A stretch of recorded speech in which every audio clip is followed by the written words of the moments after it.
I remember when I had been named auxiliary bishop for this diocese, had not Bishop Darcy ordained me a bishop at the Fort Wayne, at the South Bend Cathedral. I remember being a kneeler in that sanctuary, starting a new life. And I had not planned on being a bishop, but I had enormous confidence in Bishop Darcy. I'd gotten to know him in all those years that we kind of were involved in this and that at Notre Dame. I was a skinny priest at Notre Dame when he became bishop. And at the time, I was a religious superior for the Holy Cross Fathers. And he came on campus, and we came to Fort Wayne for his installation, an army from Notre Dame.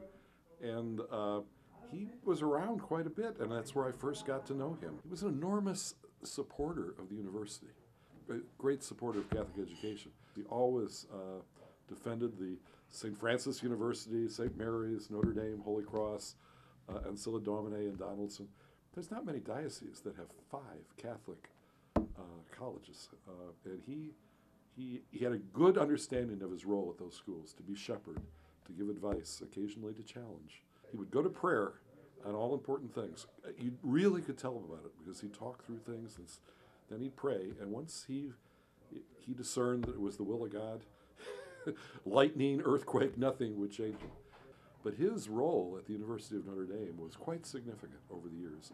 A lot of times in ways from the outside people wouldn't have noticed. As auxiliary bishop, I was with Bishop Darcy in Rome when he'd be reporting even to Cardinal Ratzinger before he was Pope, and to the Congregation for Schools. He said sometimes it takes a couple of years. He said it took me a couple of years to get used to being a bishop. And he was just always so affirming. He's a great leader. He could make decisions, and he'd stick by them. Anything good I do as a bishop, I kind of give credit in my own heart and soul to his good example. If the whole story were told, I would say Notre Dame should have quite a monument to John Michael Darcy as well.